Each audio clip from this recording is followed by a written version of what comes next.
વીરામણી હીરાભાઈ ચોખાવાલા.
માસિક મીટિંગમાં દિવાળીના શુભ દિવાળી દેવ ઉઠી ગયા અને આપણી ઈશ્વરભાઈ પ્રમુખ તથા દક્ષાબેન કમિટી સભ્ય તથા એમના બર્થડે ઈશ્વરભાઈની બર્થડે તથા આપણા પ્રમુખશ્રીની અને દક્ષાબેનની મેરેજ એનિવર્સરી પ્રસંગે ગોલ્ડન જુબલી શુભ પ્રસંગે આપનું સ્વાગત કરવામાં આવે છે.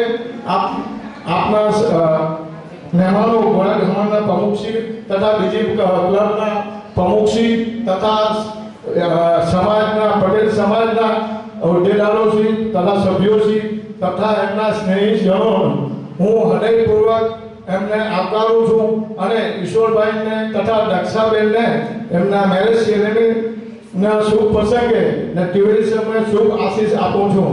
જય હિન્દ, જય ભારત. હર્ષદભાઈનો ખૂબ ખૂબ આભાર.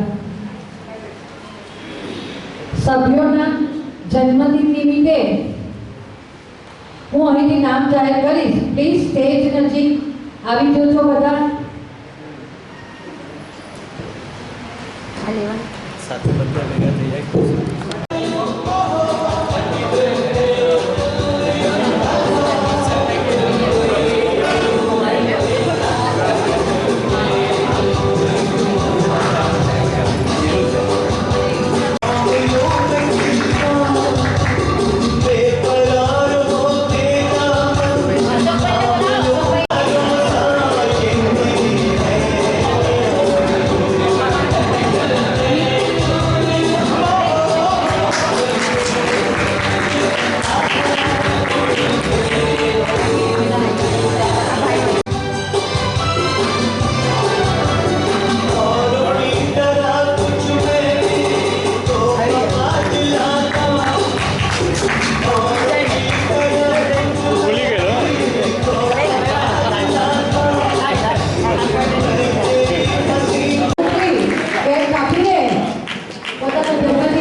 થોડાક પાછળ વિડીયો ચાલે છે ફોટાની નહીં તો હું ફોટા જ પાડું.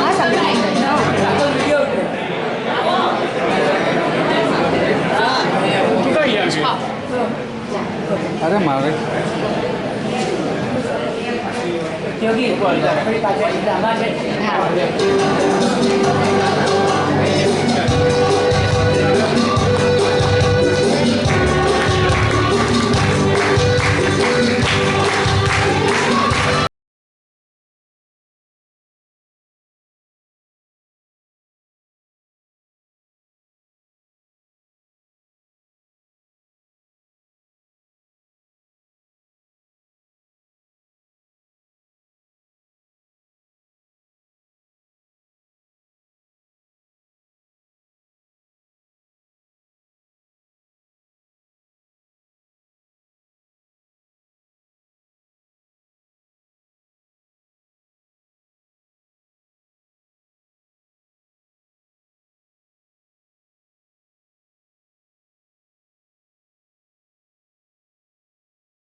મિત્રો ઈશ્વરભાઈ દાઢી વગરના, ઈશ્વરભાઈ દાઢીવાળા. સંજોગો વરસાદ વિવાહ બની ગયા એટલે એરપોર્ટવાળા ઈશ્વરની મહેરબાની. હવે આપણે ઈશ્વરભાઈને વિનંતી કરીએ કે તમે બે શબ્દ મારા ઈશ્વરભાઈ વિશે કહું. હવે ઈશ્વરભાઈ એટલે ભાજપના બહુ વર્ષો પુરાણા જે આપણા મોદી સાહેબ છે ને, એ મોદી સાહેબની સાથે સાયકલ ઉપર શહેરમાં ફરતા હતા, ડબલ સીટ. અને અહીંયાથી ફોન કરે કે હું ઈશ્વર બોલું, તો ત્યાં મોદી સાહેબ એમની કે કયો ઈશ્વર, એ ત્યાં ખબર પડી જાય કે દાઢીવાળો ઈશ્વર. એટલે આટલી એમની ઘણા બધા શહેરના અહીં આપણા જે કાર્યકરો છે ભાજપના, એમની સાથે વર્ષો સુધી કામ કર્યું છે. એટલે ખૂબ ભાજપનું કામ કરનાર વ્યક્તિ એ આજે આપણી વચ્ચે છે. આપણે એમને તાળીઓથી વધારીએ.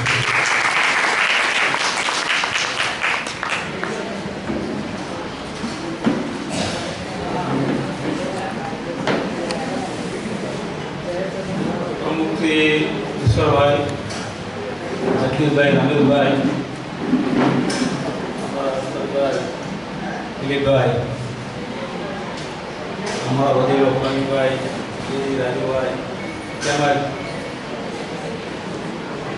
સિનિયર સિટીઝન ના સૌ સભ્યો તેમજ આગેવાન ઈશ્વરભાઈના મિત્રગણ એ સૌ વધાર્યા છે. મારા વિષય છે, મને કંઈ કહેવામાં આવ્યું છે ભાઈ તમે ઈશ્વરભાઈનો પરિચય આપો.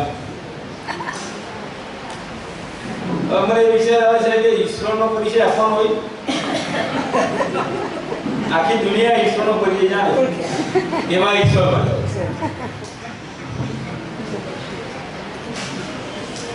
પણ કોઈ પોલિટિકલ પાર્ટીમાં જોયા નથી, પણ અમારા ભાજપના શુભેચ્છક છે એવા ઈશ્વરભાઈ. ઈશ્વરભાઈ દેખદાર, સતત સેવા કરવી. આદિવાસી વિસ્તારમાં આદિવાસી જે વિદ્યાર્થીઓ છે એમને કેવી રીતે મદદરૂપ થવું એની સતત ચિંતા ઈશ્વરભાઈ અને એમની ટીમ સતત કરતી રહે છે. મને ખૂબ આનંદ છે. આ એક ઈશ્વરીય કાર્ય છે. કે વસ્ત્ર હોય, અનાજ હોય, કે કોઈ આદિવાસી વિસ્તારની અંદર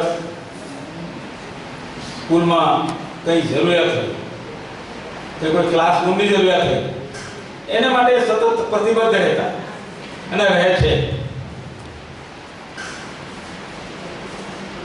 મેં ઈશ્વરભાઈને પૂછ્યું કે તમારો કંઈ વિશેષ વિષય હોય તો મને ફોન પર કંઈ વોટ્સઅપ કરો કે જેથી કંઈ બોલી શકો.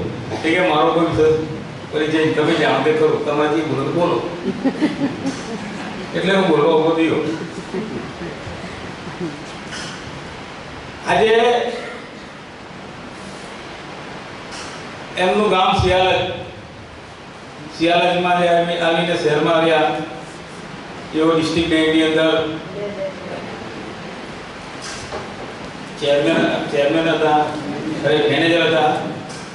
એમણે સેવા કરી છે બેન્કિંગ ક્ષેત્રમાં પણ પ્રમાણિકપણે, અને અત્યારે સમાજના માટે પણ સેવા કરે છે. જે કોઈ સિનિયર સિટીઝન છે એમને કેવી રીતે મદદ થવું, એમને કેવી રીતે આનંદ આપવો, એ વારંવાર બધી ખૂબ ગોઠવે છે. મને ખબર છે, મને પણ જોડે લો. મેં પણ ના પાડી, હું સિનિયર નથી, યંગ રીતે મળી ગયું છે. પણ ઈશ્વરભાઈ મને એમ કહે કે એવું થોડું છે, એમ કે અમારે પૂર્વ બરાબર યંગ જ છે એમ કે. એ વાત સાચી છે. એટલે કે વૃદ્ધ માણસોને યંગ બનાવે એ ઈશ્વરભાઈ. એટલે ઈશ્વરભાઈના વિચાર જે અત્યારે લોકોમાં જે ચર્ચા છે, એમણે અનેક પુસ્તકો લખ્યા છે, લેખક છે, કવિ છે. પછી પેલું હાઈકુ યાદ આવ્યું મને અત્યારે, અને યાદ નહીં હતું. એટલે હાઈકુ જે લખ્યા છે, થોડું વાંચન છે, આપણું વધારે નથી. કારણ કે અમે બધા જણા રાજકારણી, એટલે અમે અમારી જીવનશૈલી થોડી અલગ છતાં પણ અમારે મેળ સરખો પડે. એ જે બોલે તે સાંભળી લેવાનું, બોલવાનું નહીં. તમે આવવાનું ને, આ મારી વાત સાચી છે ને? બસ આગળ છે એટલે એ રીતે રહેવાનું આપણે. ને એમને એ તમે પ્રમુખ સ્થાન આપ્યું છે, જે નિભાવી રહ્યા છે એ બહુ સારી રીતે નિભાવે છે.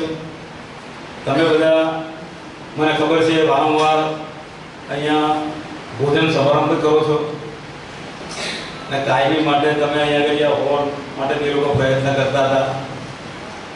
ઈશ્વરે મને કીધેલું કે તમે તમારા સાંસદશ્રીને રજૂઆત કરો CR પાટીલને, તો જાતે કોઈ સ્ટેન્ડિંગમાં કામ થયું. અમારા પ્રવીણભાઈની સ્ટેન્ડિંગમાં એને બહુ સેવા કરી છે. આ સમાજની વાડી માટે જેમને સેવા કરી છે ને તે રીતે છે સમજી લેતું તો સમાજના ભાઈ બહેનો જેને મને કહું છું, આને તમે અવગણના નહીં થાય. કહેવાનો મતલબ કે આપણે સૌ સાથે મળીને આ જે ગુજરાતની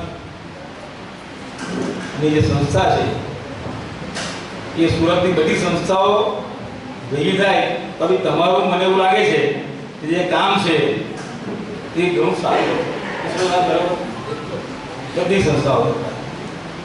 એટલે આપણે જે સેવાકીય કાર્ય ઈશ્વરભાઈ કરે છે એને નિંદાવી જોઈએ. એમણે એમના ઘરની અંદર જે પ્રવૃત્તિ ચાલે છે, ઘરેથી જે સેવા કરે છે, કમળાને દવા આપે છે, આ એક બહુ મહત્વપૂર્ણ કામ છે, જે સેવાકીય કામ છે, ઈશ્વરીય કામ છે. આ કામમાં દર રવિવારે સવારે મોર્નિંગની અંદર લાઈન લાગેલી 4 વાગે ઘણા બધા આવે છે. નહીં તો બી મને બધા કહે તમારે વેવાઈ થાય છે, હું વેવાઈ થાય ચાલ હું આ એક નામ તો આગળ કરે છે કહીને નીતિન તો જેવા લાઈન વગર નહીં કરતા. એટલે કહેવાનો મતલબ કે પરંપરાઓ વર્ષો થયા કરે છે ને સવારે આજે 3 વાગે ઉઠીને એ કામ કરવું એટલે અઘરું છે. શનિવારનો ઉજાગરો હોય તો મુસીબત, છતાં પણ કરે છે, નિસ્વાર્થ કરે છે. ને જે કંઈ કરે છે એ ગરીબો માટે કરે છે. જે પીર છે, ગરીબ છે, સમાજથી કતરાયેલો વર્ગ છે એને માટે કરે છે. આ એક બહુ બહુમૂલ્ય કામ છે. એવા ઈશ્વરભાઈ હવે કંઈ નહીં તો મને ખબર નથી કહેવાના છે કે મને તો બીગર ના પાડી. હા એ કંઈ મેં એમને પૂછ ભાઈ ઈશ્વરની ઉંમર કેટલી કે 74 વર્ષ, એટલે એમ તો 74 વર્ષ થયા મેં અત્યારે જાય એટલે 74 વર્ષ થયા છે ના 50 વર્ષ પૂરા થયા, એનિવર્સરી ઉજવી રહ્યા છે. દક્ષાબેનનો સિંહ ફાળો છે આ બધા કામની અંદર. દક્ષાબેનને ભૂલાઈ ગયો, ભૂલ્યો તો દક્ષાબેન મને યાદ નહીં કરે એવું કરે એટલે દક્ષાબેન યાદ આવી ગયા. બધા કામ આ કામ બહુ અઘરું કામ છે. જે ભાષા રીતે કામ કરે છે બેક સાઈડ પર એ કામ બહુ અઘરું છે. સ્વાભાવિક તમારે કેટલું ચા ઊંધી પડતી હોય તો મહેમાન આવે, પાણી આપો, આ આપો, તે આપો, નહીં સભા તો ઓર્ડર કરી દે પણ જે કરે એને ખબર પડે ભાઈ સમજ કે કામ કેટલું અઘરું છે. છતાં પણ કામ ચાલુ રહેશે સેવા. હવે બસ બધા ના પડે તારી પાટી દઈશું ભાઈ મને પછી કોઈ લાગશે એને કરવા ખોટું નથી. આ ઈશ્વરને ઈશ્વરીય કામમાં આપણે મદદ કરીએ, ઈશ્વરને ઈશ્વરીય કામમાં મદદ કરીએ તો આપણે પણ ઈશ્વર થઈ ગઈએ એટલે આવી સેવા કરતા થઈ ગઈ. એ ભારત માતા કી જય, વંદે માતરમ. થેન્ક યુ ઈશ્વરભાઈ, તમારો આભાર ખૂબ ખૂબ.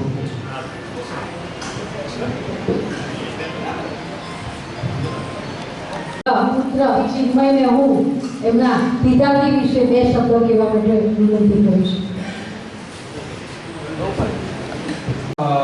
હું જે બોલું છું એ દરેક ફાધર મધર માટે છે. માત્ર મારા પિતા માટે કે મારા માતા માટે નથી, તમે બધા મારા માટે પિતા અને માતા જ છે. એ સૌ પહેલાં હું છે ને મારી બંને સિસ્ટર અને મારી ધર્મપત્નીને વિનંતી કરું છું કે ખાલી સ્ટેજ પર આવે એમને બોલવાનું નથી. બોલવાનું તો હું એમના વતી પણ હું છું, પણ 5 મિનિટ માટે પણ એમને સ્ટેજ પર વિનંતી કરું છું. હું છું ચિન્મય ઈશ્વરભાઈ પટેલ. મારી ઓળખ શું છે? એક ઈશ્વરભાઈના દીકરા તરીકેની મારી જે ઓળખ છે કે આજે મારા પિતા કોણ છે, તો મારો ફર્સ્ટ આઇકોન જે છે ને, મારી ઓળખ છે તે મારા પિતા છે, કે જેણે મને ઓળખ આપી છે. કોઈક કહે છે કે કમળાની દવાનો દીકરો, કમળાની દવા આપે છે તેનો દીકરો, બરાબર છે. પેલા કોઈક કહે છે કે પુસ્તક અને ચર્ચાપત્ર લખે છે એનો દીકરો. ઘણા કહે છે કે ધરમપુર ને ડાંગ વિસ્તારમાં જેણે આશ્રમ શાળાઓ બનાવી અને જેણે પોતાએ ઘણું બધું દાન કર્યું અને એનો દીકરો છે તો ચિન્મય. એ મારી ઓળખ છે, એ મારું આઇકોન છે, એવા મારા ફાધર. મેં કદી કૃષ્ણને નથી જોયા, મને મહાભારતની બી ખબર નથી, અને મારું મહાભારત તો દુનિયાનું મહાભારત છે જેમાં હું રહું છું. દુનિયાના આ મહાભારતની આગળ કૃષ્ણ કહે છે કે કહેવામાં આવે છે એ જ એવા મારા પિતા છે, બરાબર છે. કહ્યા વગર શીખવાડે એ શિક્ષક છે મારા પિતા. સંબંધોના કાગળ પર જેણે જીવી કવિતા, સાહિત્ય એવા છે મારા પિતા. સંબંધોના કાગળ પર જેણે જીવી કવિતા અને સાહિત્ય એવા છે મારા પિતા. એક બાપ અને દીકરાના સંબંધ પણ છે ને બહુ અજીબ હોય છે. ઘણી વખત આપણે સાંભળ્યું છે કે માના માટે તો આપણે કેવું છે કે માને આપણે આઈ લવ યુ કહીએ છીએ, પણ પિતા અથવા તો માં મને પ્રેમ કરે છે એ કહી શકે છે, પણ પિતા છે ને કદી કહી નથી શકતો. કારણ કે માતા વિશે લખાયું બી ઘણું બધું છે. તમે આખો ઇતિહાસ જોઈ લેજો, સૌથી વધારે જેટલા બી મોટિવેશનલ સ્પીકર હોય કે જેટલા પણ સાહિત્યકાર હોય ને, તે દરેકે માતા વિશે તો ઘણું બધું લખ્યું છે, પણ પિતા માટે બહુ ઓછા એવા શબ્દો હશે. કારણ કે એવું કહેવાય છે ને કે માતા માટે રડવા માટે એનું પિયર છે, પણ એક પુરુષ પિતા કે હસબન્ડ હોય, એમનો હસબન્ડ હોય કે એક ભાઈ હોય, તો એના માટે છે ને કોઈ પિયર નથી. આજે પુરુષ માટે કોઈ પિયર નથી, એક માતા માટે એક પિયર છે કે જ્યાં એ મન ખુલ્લું કરીને રડી શકે છે. આજે પિતા છે તો રોટી કપડાં મકાન છે. પિતા મારા જેવા દીકરાનું મોટું આકાશ છે. પિતા છે તો દીકરા દીકરીના સપના છે. પિતા છે તો બજારના બધા રમકડા મારા છે. શક્ય છે કે મારા માટે મારા પિતા મારા સુપર હીરો છે, જે હું કહી નથી શકતો. હું પણ એક પુરુષ છું, એટલે હું પણ ઘણી વખત કહી નથી શકતો કે શબ્દોમાં એને વર્ણવી નથી શકતો. પણ આજે મારા થકી, મારા અહેસાસ થકી કે મારા વાણી વર્તન થકી હું હાનિ નથી પહોંચાડતો અથવા હું એમને દુઃખ નથી પહોંચાડતો, એ પણ એક મારા ન બોલેલા શબ્દ જ છે. જે હું કદી કહી નહીં શક્યો એ મારી લાગણીને વ્યક્ત કરી. અમે એટલા મજબૂત બની નથી શક્યા કે તમારા વગર અમે રહી શકીએ. હવે વારો આવે છે મારી મધરનો, માતાનો, કે રડવા માટે પિતાના ખભા મળે. રડવા માટે તો છે ને પિતાના ખભા મળે, પણ માતાનો છે ને ખોળો મળે. આજે બા, મમ્મી, મોમ, માતા, માં એ માં અને બીજા વગડાના વા. માના ખોળામાં હું છે. આખી દુનિયાથી થાકીને આવેલો હોય તો કે ભાઈ થાકી ગયો છે, તું જમી લે, આરામ કરી લે, પછી શોપ પર જા. પીઠ થપથપાવીને કહે છે કે કઈ નહીં, આવું કાલે પાછો સૂરજ ઉગશે, ફરીથી પ્રયત્ન કરજે. એ છે એ માં. આમાંથી કોઈને યાદ છે કે કોઈની મમ્મીએ તમારા ટિફિનમાં બી કોઈ દિવસ ઓછી એક રોટલી કે ઓછું શાક મૂક્યું હોય? લગભગ નહીં હશે, બરાબર છે. એક રોટલી અથવા એક શાક છે ને, અથવા થોડું વધારાનું શાક છે ને, એ માં જ મૂકી શકે, બરાબર છે.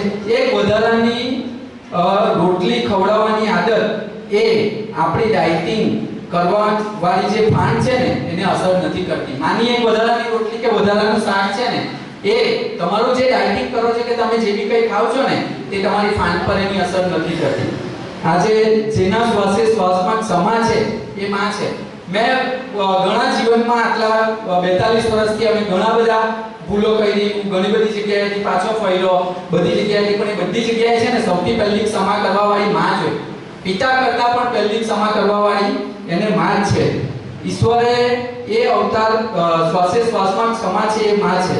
ઈશ્વરે અવતર્યું હોય તો પણ, ઈશ્વરે છે ને જીવનમાં અવતરવું હોય ને તો પણ એને છે ને માનો ફળો લેવો પડે, તો ઈશ્વર પણ જન્મ લઈ શકે, બરાબર છે. માં માટે આજે એક દિવસ પૂરતો નથી.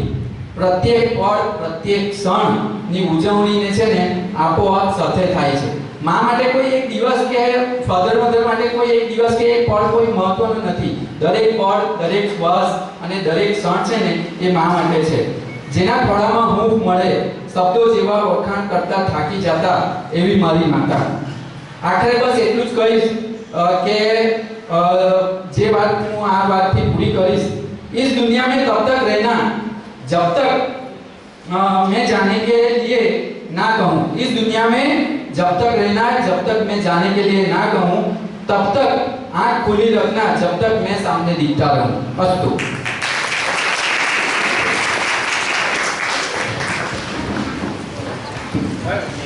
દીકરીઓને આગળ લાવો.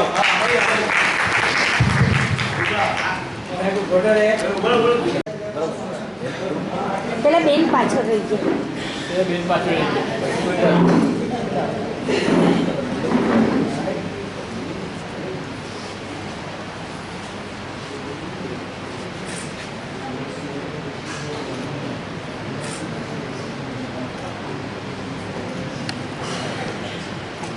ઉભા રહેજો, ઉભા રહેજો, ઉભા રહેજો.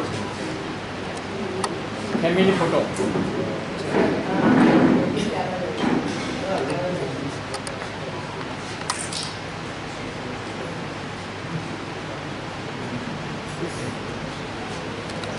આપણા સંતાનો આપણા માટે લાગણી આજના યુગમાં ધરાવતા નથી, પણ એવો લાગણી વ્યક્ત કરી નથી શકતા આપણી પાસે. જે આવા મોકા ઉપર એમના ચિરંજીવીએ રજૂ કરી દીધી. આજે ઈશ્વરભાઈનું હૃદય આનંદથી પુલકિત થઈ ગયું કે ચિરંજીવીએ એની લાગણી પોતાના પિતા માટે વ્યક્ત કરી. ખૂબ સરસ. આવી જ રીતે સંતાનો મા બાપ માટે લાગણીઓ વ્યક્ત કરતા રહે અને પ્રભુ એમના આશીર્વાદ દર્શાવતા રહે. એવું મેં કલ્પેલું નહીં. અને એ તો લોહીમાં આવે ને.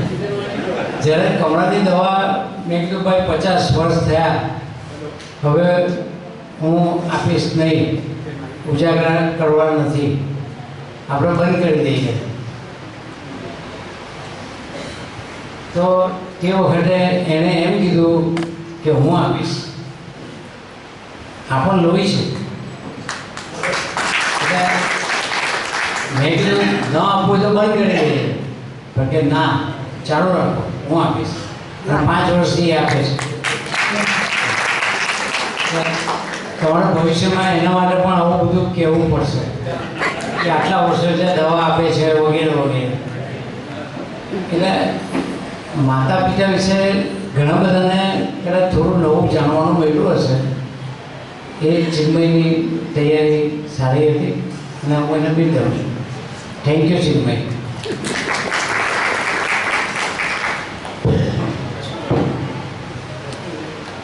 પિતાની સેવાકીય પ્રવૃત્તિનો વારસો પણ જાળવી રાખ્યો છે, એ માટે એમને તાળીઓથી વધાવી છે.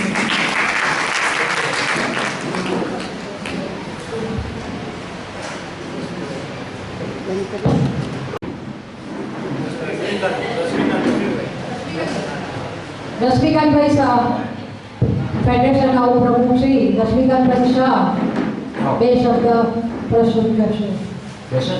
25 જેટલા સિનિયર સિટીઝન મંડળો ચાલે છે. એ બધા મંડળોનું એક ફેડરેશન છે. એટલે એ બધા મંડળોનું સંચાલન એ ફેડરેશન કરે છે. અને એ ફેડરેશનના પ્રમુખ શ્રી અરવિંદભાઈ વકીલ સાહેબ છે, એમને તાળીઓથી વધાવીએ. અને રશ્મિભાઈ ઉપપ્રમુખ છે, એમને પણ તાળીઓથી વધાવીએ. Thank you.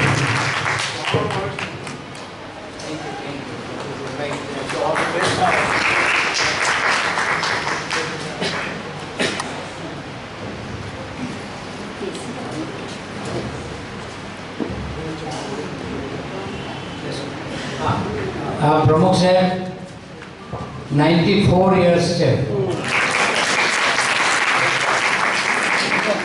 અત્યારે પણ આટલા વર્ષે સક્રિય છે અને અમને બધાને માર્ગદર્શન આપે છે. એમની સાથે ઘણું બધું ઘણા વખત અમે કામ કર્યું છે. બહુ સરસ છે, સીધા છે અને એમની પાસે ઘણું બધું ભાથું છે, કારણ કે ઘણા બધા વર્ષો ત્યાં કામ કરે છે. ફેડરેશનના સ્થાપક છે. Thank you. ઈશ્વરભાઈને તો બહુ વર્ષોથી ઓળખું, આ સિગ્નલની લાઈન ક્રોસ કરીને સીધા આપીને ડાબા તરફ વળે એમનું ઘર આવી જાય. હવે વર્ષો પહેલાની વાત છે કે એમને બધા પ્રવચનોને બધું ગોઠવવાની ખૂબ ટેવ હતી પહેલેથી, તો હું બોલું નહીં છું. તો ત્યાં જૈનોની જે સોસાયટી છે બેંક ઓફ ઇન્ડિયાની સામે ક્રોસમાં, તેની નીચે બેઝમેન્ટમાં હોલ છે. ત્યાં એ જાતના વિદ્વાનોને બોલાવીને ખૂબ સુંદર પ્રવચનો ગોઠવતા હતા ને હું ઘણીવાર એમાં જતો હતો. અને હજુ મને યાદ છે એક વાર એમને રમણ પાઠકનું પ્રવચન ગોઠવેલું ત્યારે હું ખાસ યાદ રાખીને પ્રવચન સાંભળવા ગયો. બીજો એમનો પુસ્તક પ્રેમ પણ તમને ખબર હોવી જ જોઈએ. ઘરમાં લાઇબ્રેરી છે, લાઇબ્રેરી ચલાવે છે. આટલી બધી પ્રવૃત્તિઓ હોવા છતાં પણ આ કામ કરે છે એ ખરેખર સુંદર કામ છે અને વખાણવા લાયક કામ છે. એવી રીતે ઘણી ચીજો એમની વિશે કહેવાય. હવે હું એટલી બધી ડિટેલ્સમાં નથી જતો, પણ ફરી એમને શુભેચ્છા એમના કુટુંબને શુભેચ્છા પાઠવી વેરવું છું. Thank you.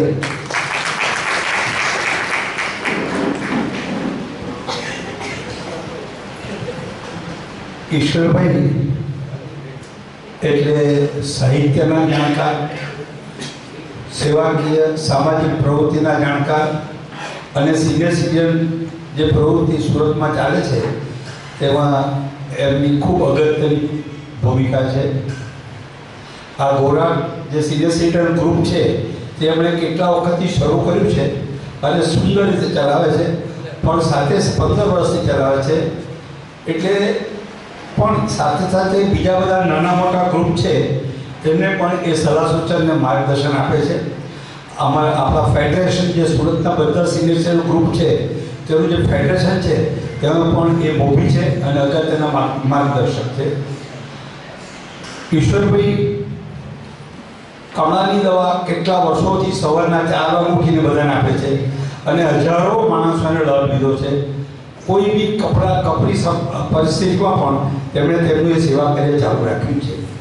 એમના વેવાઈ જે ભાજપના મોટા આગેવાન છે તેમણે કહ્યું કે એ આદિવાસી એરિયામાં આદિવાસી જે બિછડે વર્ગ છે તેના માટે ખૂબ કામ કરે છે.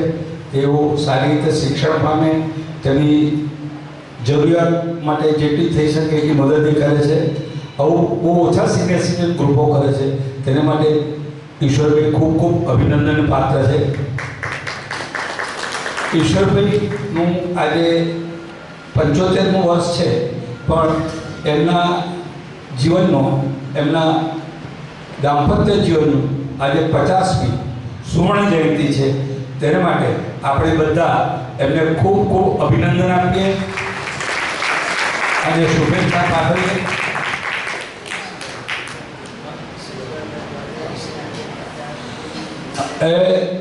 એમને ખૂબ ખૂબ અને આપણે ઈચ્છીએ કે આ સુખી જોડું આનંદિત રહે અને ખૂબ લાંબુ જીવે, દીર્ઘાયુ જીવે અને આ રીતે સિનિયર સિટીઝન ગ્રુપની અને બીજી બધી સેવાકીય પ્રવૃત્તિ કરતા રહે, જેથી સમાજને એમની જરૂરિયાત છે તે પૂરી થાય. બીજું, આપણે જે અહીંયા બેઠા છે ઈશિતા પાર્કમાં, એ મ્યુનિસિપલ કોર્પોરેશને બાંધી આપેલો છે. તે વચ્ચે બધી મુશ્કેલી હતી, એ લોકોએ પાછો લઈ લીધેલો, પણ અમારા બધાના સહકારથી, અમારા બધાના સંકલિત પ્રયત્નોથી અને તેમાં ઈશ્વરભાઈ, છગનભાઈ, આપણા અહીંયાના કોર્પોરેટર નામ શું છે, ચપાટવાલા સાહેબ, પછી મેયર, સ્ટેન્ડિંગ કમિશનર, ચેરમેન વગેરે માથાકૂટ કરી બહુ મુશ્કેલી હતી. પછીથી છગનભાઈ અને ઈશ્વરભાઈ CR પાટીલ સાહેબને મળ્યા. એમણે કહ્યું એટલે આ થઈ ગયું અને તે કરીને આપણને આ સુરતના દરેક સિનિયર સિટીઝન ગ્રુપને આપણને આ હોલ સારી રીતે વાપરવામાં આવે છે અને બધી સુવિધાઓ મળે છે. તે માટે એમણે જે મદદ કરી તે બદલ એમનો ખૂબ ખૂબ ફેડરેશન આભાર માને છે. Thank you very much.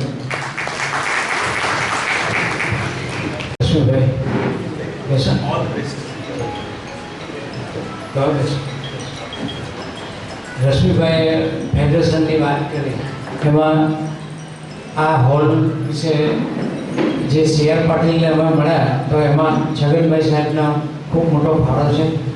આ હોલનું ભાડું નક્કી કરવામાં આવ્યું આ ભાડે અમારી પાસે લેવાનો, આ બધો ખર્ચો લેવાનો અને આ બધું ઈશિતા હોલ મંદિરોને મળે નહીં એવી પરિસ્થિતિ થઈ ગઈ. અને પછી છગનભાઈ એક દિવસ આવ્યા, મને કે ચાલો આપણે જવાનું છે સી આર પાટીલ હતા. અને સી આર પાટીલને અમે મળ્યા. ફક્ત 3 વાક્ય મેં એમને કીધા અને એમના સ્ટેન્ડિંગ કમિટીના રાજનભાઈ ત્યાં જ હતા, એમને બોલાવ્યા અને સી આર પાટીલને મેં રજૂ કર્યું કે તમે આ હોલ જો નહીં મળશે, સિનિયર્સ બધા મંડળો ભાગી જશે, કોઈના દીકરાઓ આટલા બધા પૈસા અમને આપતા નથી અને આટલી બધી રકમ અમે એના ભાડું બધું ક્યાંથી આપીએ. મેં આ વાત કરી. બીજી વાત એ કરી કે ફોરેનની અંદર તો 5 સ્ટાર સગવડ સિનિયર સિટીઝનોને આપવામાં આવે છે. મેં કીધું અહીંયા તો આ ઈશિતા હોલ આપ્યો છે તે પણ તમે લઈ લેવાના. તો આ બધા જશે ક્યાં? આ સિનિયર સિટીઝનોને તમે જો સરકાર નહીં આપશો તો આ બધા મંડળો તો તૂટી જશે. તે લોકો કરશે શું? સી આર પાટીલના મગજમાં આ વાત બેસી ગઈ. એમણે તરત રાજનભાઈને બોલાવીને કીધું કે તમારા બધા નિયમ કેન્સલ કરો અને સિનિયર સિટીઝનોને જે સગવડ જોઈએ આપો. અને ફરી પાછું અને એ સાહેબની આગળ કોર્પોરેશનવાળા કે કોઈનું પણ ચાલે નહીં. એટલે બીજી બધી જે કંઈ વિરોધ થતો હતો એ બધો સમી ગયો અને પાછું જેસે થે આ હોલ આપવાના ફ્રી ઓફ ચાર્જમાં કોર્પોરેશન આપવાનું નક્કી કર્યું. એ સાહેબનો પણ અત્યારે આભાર માનીએ, રાજનભાઈનો પણ આભાર માનીએ કે એમણે આટલા આપણને સહકાર આપીને આ કામ આપણું પૂરું કર્યું. એટલે એમને પણ આભાર માનીને રશ્મિભાઈ, અરવિંદભાઈ એમનો પણ આભાર. અને એઓ અહીં આવ્યા એ આનંદની વાત છે. Thank you. 3 પ્રસંગો છે. એક તો ગૃહિણી આંતરરાષ્ટ્રીય દિવસ છે આજનો, અને બીજું કે લગ્નના 50 વર્ષ ઈશ્વરભાઈ અને રક્ષાબેન પૂર્ણ કરે છે, અને બીજું કે ઈશ્વરભાઈનો આજે જન્મ દિવસ છે. એટલે આમ ત્રિવિધ કાર્યક્રમ આજે યોજાયો છે. તો આ નિમિત્તે મારે ઈશ્વરભાઈને મેં નજીકથી જોયા છે, મેં જે અનુભવ્યું છે, જે આમ તો ચિન્મયે બધું જ કહી દીધું છે એના સારાંશ રૂપે, પણ મારે એમના વિશે જરાક વિશિષ્ટ રીતે વાત કરવી છે. એનું શીર્ષક મેં આ પ્રમાણે આપ્યું છે કે ઈશ્વર શ્રી પટેલથી ઈશ્વર એટલે પેલો ઈશ્વર ઉપરવાળો અને ગોરાત સિનિયર સિટીઝન પરિવાર આપણે બધા ખુશ અને આનંદમાં છીએ. કડવા પાટીદાર સમાજનું માંગરોળ તાલુકાનું છેવાડાનું ગામ શિયાળા, આ ભૂમિને પ્રથમ હું નતમસ્તક વંદન કરું છું. એનું કારણ કે આ ભૂમિએ ડૉક્ટરો, અગ્રગણ્ય ખેડૂતો, ઓડિટરો, સમાજસેવકો, સાહિત્યકાર અને વેપારીઓ, બેંક મેનેજર, દાનવીરો તેમજ સંસ્કારી સમાજ આ પેદા કર્યો છે. એટલે એ ભૂમિને પ્રથમ હું વંદન કરું. આજનો જન્મદિવસ જેમનો ઉજવાઈ રહ્યો છે એ ઈશ્વર પટેલનું આજે 74મું વર્ષ બેઠું છે. જેમ કીમ નદીનો જોરદાર પ્રવાહ વહે છે તેમ આ ઈશ્વર પટેલ પણ એક ઉર્જાવાન યુવાન છે. એમને ઉર્જાવાન યુવાન કહું છું. વિશેષ વ્યક્તિ છે. એમને કરેલા કાર્યની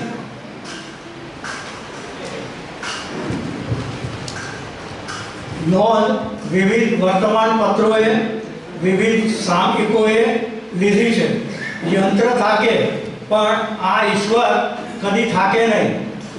મને આશ્ચર્ય થાય છે આટલું બધું કામ કરે આ માણસ, અને એમના જીવનમાં ઘણું જ અગત્યનું પાસું જો કોઈ હોય તો તે નિસ્વાર્થ સમાજ સેવા. હમણાં ઈશ્વરભાઈએ વર્ણવ્યું તે જ છે. વૈજ્ઞાનિક આલ્બર્ટ આઇન્સ્ટાઈનનું આ વિધાન એમને બરાબર લાગુ પડે છે. મેં સમાજ પાસેથી જે કંઈ મેળવ્યું તે કરતાં સમાજને મેં ઘણું જ ઓછું અર્પણ કર્યું છે. એમણે દક્ષિણ ગુજરાત ચર્ચાપત્રી સંઘમાં પૂર્વ ઉપપ્રમુખ તરીકે લગભગ 10 વર્ષ સુધી અવિરત સેવા આપી હતી. જન કલ્યાણ સામયિકનું 46 વર્ષથી ઘરે ઘરે જઈને ગ્રાહકોના ઘરે એ જન કલ્યાણ પહોંચાડતા હતા.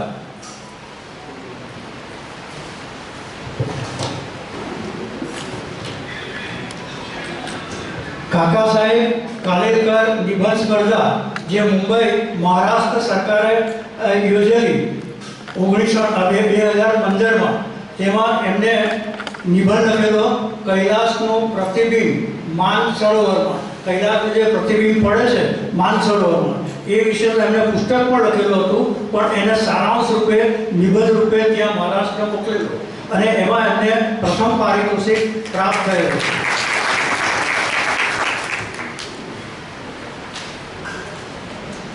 એમણે પ્રગટ કરેલા 9 પુસ્તકો છે. હિમાલય એટલે શિવાલય, જેનું પ્રસ્તાવના ડૉક્ટર ગુણવંત શાહ સાહેબે લખી છે. આવો આંખોમાં આકાશ ભરી લઈએ, એ એમનું ચર્ચાપત્રનું સરસ પુસ્તક છે. પાપણે બેઠું પતંગિયું, એટલે પતંગિયું પ્રિય છે. પતંગિયા ઉપરથી એમને ઘણા બધા શીર્ષક આપેલા છે. તો આ એક હાઇકુ સંગ્રહ છે, તેના મેં પ્રસ્તાવના લખી છે. વિચાર ગોષ્ઠી વૈભવ, એટલે એમને લગભગ 40-45 વર્ષ સુધી જે વિચાર ગોષ્ઠી ચલાવી, તેમાં જે વક્તાઓ આવ્યા, એ વક્તાઓનો સારાંશ એ મારા જગદીશભાઈ લખતા હતા અને એ પુસ્તક રૂપે પ્રગટ કરેલું. એ પુસ્તક પણ ઘણું બધું ગુજરાતી સાહિત્યમાં જાણીતું બન્યું છે. કૈલાસનું પ્રતિબિંબ માન સરોવરમાં, એ એમને જાતે ત્યાં પ્રવાસ કરેલો અને એનું વર્ણન એમણે કરેલું છે. ખરેખર કાકા સાહેબ કાલેલકર આપણને યાદ આવી છે. પતંગિયાની પાંખે, એ પણ એમનો એક હાઇકુ સંગ્રહ છે. પતંગિયું ઉડતી રંગોળી, આમ તો આ જે શીર્ષક છે એ રમેશ પારેખનું છે. પતંગિયું ઉડતી રંગોળી એ પણ એક હાઇકુ સંગ્રહ છે. કંકુના સૂરજ આથમ્યા, એ મૃત્યુ વિષયક કેટલાક વ્યક્તિઓએ, કેટલાક સાહિત્યકારોએ લખેલા લેખોનું સંકલન છે અને એની પ્રસ્તાવના આપણા રવિન્દ્ર પારેખ સાહેબે લખી હતી. એટલે પતંગિયાનો પગરવ એ એમનો છલ્લો વિશિષ્ટ પ્રકારનો એક હાઇકુ સંગ્રહ છે. એમ કલાકીય દ્રષ્ટિ છે એમનામાં. એટલે એ કલાકીય દ્રષ્ટિ જો જોવી હોય તો પતંગિયાનો પગરવ એ આપણે વાંચવો રહ્યો. આ ઈશ્વરભાઈ સવારે, આ વાત થઈ જ ગઈ છે છતાં હું રિપીટ કરું છું, ઈશ્વરભાઈ સવારે લગભગ 3 વાગ્યે રવિવારે વહેલા ઉઠી કમળાની નિઃશુલ્ક દવા આપે છે અને એ સમાજની અનન્ય કહી શકાય એવી સેવાની નોંધ હું લઉં છું. સુરતની જનતા કમળાની દવા આપે. ઈશ્વરભાઈ, અમને પણ એકવાર એવો અનુભવ સ્ટેશન પર થયેલો. માનદ સહાયકો, એમના કેટલાક માનદ સહાયકો છે, મિત્રો દ્વારા સેવા સમર્પણનું કાર્ય થતું રહે છે. હવે તેમનો પુત્ર ચિન્મય હવે આ કાર્ય છેલ્લા 5 વર્ષથી એ કરે છે અને એમાં એમના પુત્રવધુ દીપિકા, દક્ષાબેન, એ લોકોનો સહકાર પૂરેપૂરો રહે છે. કમળાની દવામાંથી આવેલા તમામ રકમ છાત્રાલયોના નિર્માણ માટે, મેં એમને જોયું છે આ કોઈ અલગ વ્યવસ્થા છે ત્યાં જે પૈસા પડેલા હોય છે, અને છાત્રાલયોના નિર્માણ અને નિભાવ માટે ઉદાર માટે તેઓ શ્રી લાખો રૂપિયાનું દાન કરે છે. અમે નજર જોયું છે, એકવાર 3 લાખ રૂપિયા માંડવી કે કોઈ બીજા એવા છાત્રાલયમાં આપેલા, પછી 5 લાખ પણ ત્યાં જ આપેલા. એટલે અમારી નેતા આવું કામ થયેલું છે. આવી છાત્રાલયો છે. સેવાના કાર્યમાં અરવિંદભાઈ પટેલ છે, પછી અમારા જગદીશભાઈ પટેલ છે, હું છું. વાઘવર ધરમપુરમાં આવેલું છે. હવે ધરમપુર હવે એમના પુત્ર ચિન્મય જાય છે. ઉમરકોઈ વાંસદા, એ પણ ત્યાં એમને એક સરસ છાત્રાલય ઊભું કરેલું છે. અને કરુઠા, માંડવીની અંદર કરુઠા કરીને ગામ છે ઇન્ટિરિયર, ત્યાં પણ એમને એક છાત્રાલય ઊભું કરેલું છે. આ કરુઠાની અંદર પણ એમને ઘણી બધી સહાય કરી છે. ખોબા ધરમપુર, એ પણ એક છાત્રાલયનું નામ છે અને એમને જાતે ઊભું કરેલું છાત્રાલય છે હરિઓમ વનવાસી શિશુ મંદિર, વડાગઢ, ધરમપુર, જિલ્લો વલસાડ. એટલે આ બધા સેવાનું કાર્ય આ છાત્રાલયોમાં કરે છે. એ અત્યંત નોંધનીય કહી શકાય એવું છે. કોઈ પણ આવું કામ કરી નહીં શકે, આ ઈશ્વર જ કરી શકે. ઈશ્વર પટેલ એ પુસ્તક પ્રેમી પણ છે, વિચાર ગોષ્ઠીના એક કુશળ સંચાલક છે. એમણે વાંચન, ચિંતન અને વર્ણનનો અંગત શોખ છે. આથી પોતાની અંગત લાઇબ્રેરી છે. એ લાઇબ્રેરીમાં લગભગ 2000 થી 3000 જેટલા પુસ્તકો જે શિસ્તબદ્ધ ગોઠવેલા હોય છે, જે લાઇબ્રેરીનો નિયમ હોય છે તે પ્રમાણે એને નંબર આપીને ગોઠવેલા હોય છે અને એ ઇસ્યુ બુકની અંદર પણ એની નોંધ કરે છે.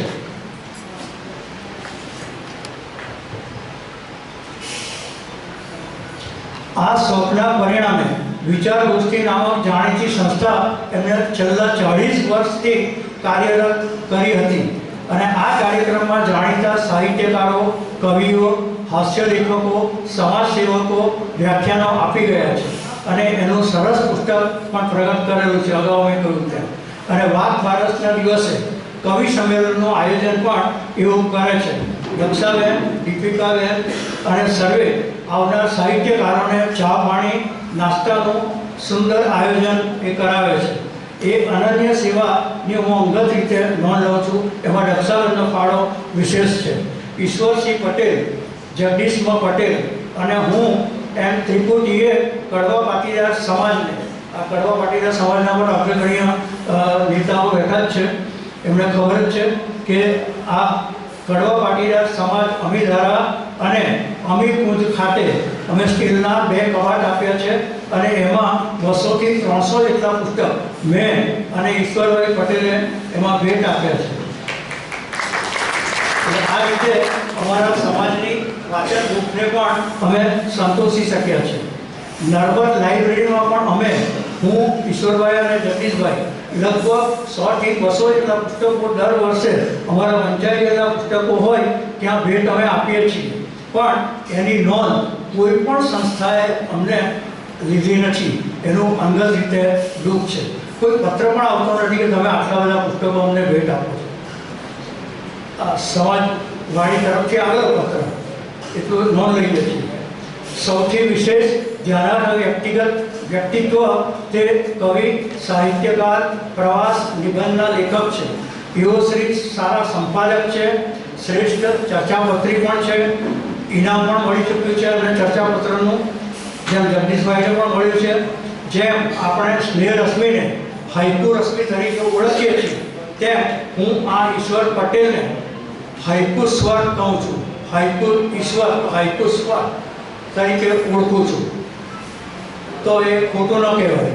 એમણે હજારોની સંખ્યામાં ગુણવત્તાસભર હાઈકુઓનું સર્જન કર્યું છે. એ હાઈકુઓ પહેલાં મને બતાવે અને મારા હાથમાંથી પસાર થાય, કડક રીતે હું એમાં વિવેચન કરું છું અને પછી એમને કહું કે આ બરાબર છે. એટલે એ રીતે એમના આ હાઈકુના પુસ્તકો પ્રગટ થયા છે. એટલે આમ તો 5 જેટલા મુખ્ય હાઈકુ સંગ્રહો પ્રગટ કરેલા છે. આ કવિની કવિતા એ જુદા જુદા આપણા પ્રશિષ્ટ આંકિકોમાં પ્રગટ થતી રહે છે, જેવા કે કવિતા, બુદ્ધિ પ્રકાશ, કુમારની અંદર પણ એક સરસ હાઈકુ એમને પ્રગટ કરેલો. જ્યોતિર્ધર, આ જે મૂળવણિક, સુરતી મૂળવણિકનું એક મુખપત્ર છે, તેમાં એ સતત લખે છે.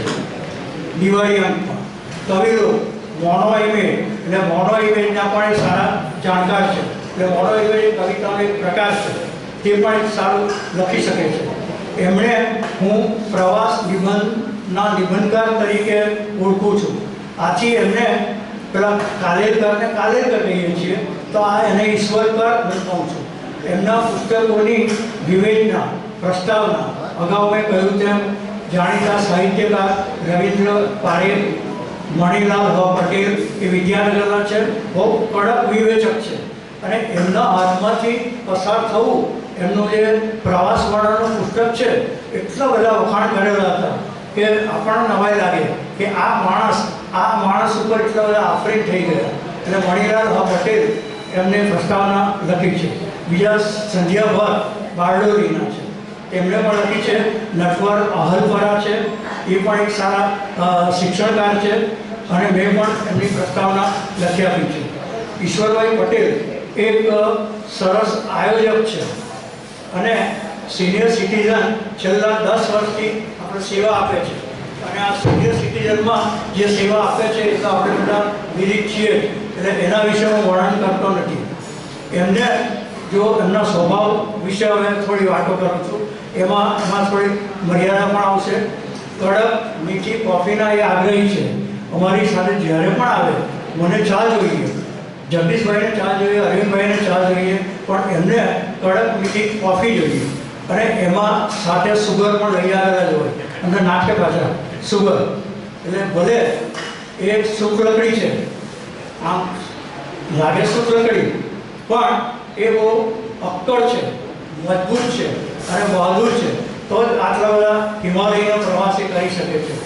અને થોડા જિદ્દી સ્વભાવ પણ ખરો. એ જે ધારે ને તે જ કરે, બીજા કોઈનું માને નહીં. એટલે પોતાનું ધારેલું એ કરે છે.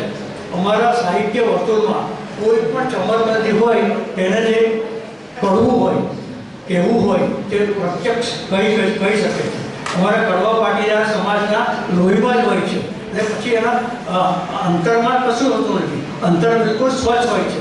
અમે કડવા પાટીદાર ખરા, પણ અમે કડવા વાણી બોલીને પણ સામા માણસને પ્રભાવિત કરી શકીએ છીએ. મારું અંગત અનુમાન છે કે તેઓ શ્રી મહત્વાકાંક્ષી પણ ખરા. એટલે એમને આમ બધું ઘણું બધું આવું કરવાનું ગમે છે. એ રીતે હું થોડો નિપક્ષમાં રહું છું. મને બહાર આવવાનું ગમતું નથી. અચ્છા તરવૈયા છે, એટલે એ પણ બહુ સારા તરવૈયા છે. મિત્ર મંડળ બહોળું છે એમનું. આ આપણે જોઈ શકીએ છીએ. ઈશ્વર પટેલ આમ દયાળુ પણ છે. હવે જ્યારે ગમે ત્યાં જઈએ, કોઈ હાથ લંબાવીને કોઈ ભિખારી ઊભેલો હોય તો તરત જ 10 રૂપિયા કે 50 રૂપિયાની નોટ પણ એ આપતા અચકાતા નથી. એટલે ઉદાર પણ છે, સત્યપ્રિય છે, હંમેશા સાચી વાણી બોલે છે અને પ્રામાણિક છે. એટલે પ્રામાણિક રીતે જે આ મોડાની દવાના પૈસા આવે છે એ બધા જ પૈસા આ છાત્રાલયોને પહોંચાડે છે. એટલે બહુ પ્રામાણિક પણ બહુ અગત્યની બાબત ગણી શકાય. ખૂબ જ ચોકસાઈનો ગુણ છે. એટલે ઈશ્વરભાઈ પોતે બેંક મેનેજર હતા, એટલે એનામાં બહુ ચોકસાઈ છે. કોઈ પણ હિસાબ બહુ વ્યવસ્થિત રીતે કરે છે અને એના ઉપર અમને પૂરેપૂરો ભરોસો હોય છે. કદી પણ ગુસ્સે નહીં થાય. ગમે એવા સંજોગો આવી જાય તો પણ એ કાયમ હસતા રહે એવા આ ઈશ્વરભાઈ છે. અને સદા હસતા રહી બીજાને હસાવે છે. યજ્ઞી કરંજિયા સાહેબ પણ આવવાના હતા, પણ એ આવી શક્યા નથી. એટલે એમને કહ્યું કે ભાઈ તમે આવો તો અહીંયા મજા આવશે, પણ એ કોઈ બીજા કોઈ કાર્યક્રમમાં વ્યસ્ત છે. એટલે સદા હસતા રહી બીજાને પણ હસતા રાખી શકે છે.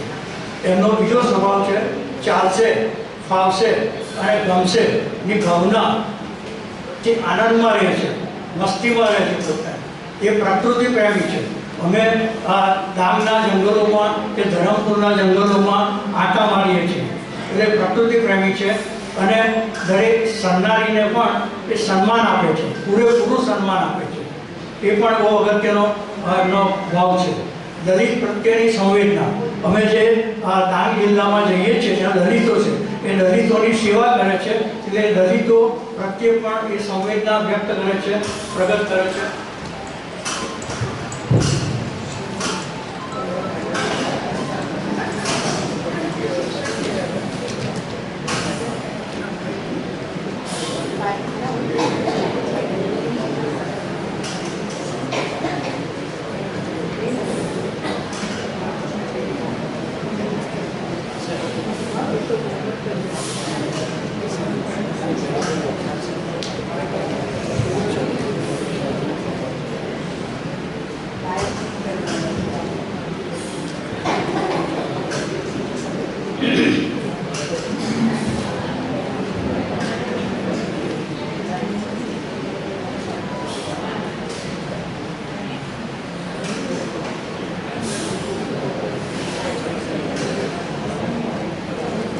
રવિશંકર મહારાજની માફક ઘસાઈને ગુજરાત થવાનો એમનો અગત્યનો સ્વભાવ છે.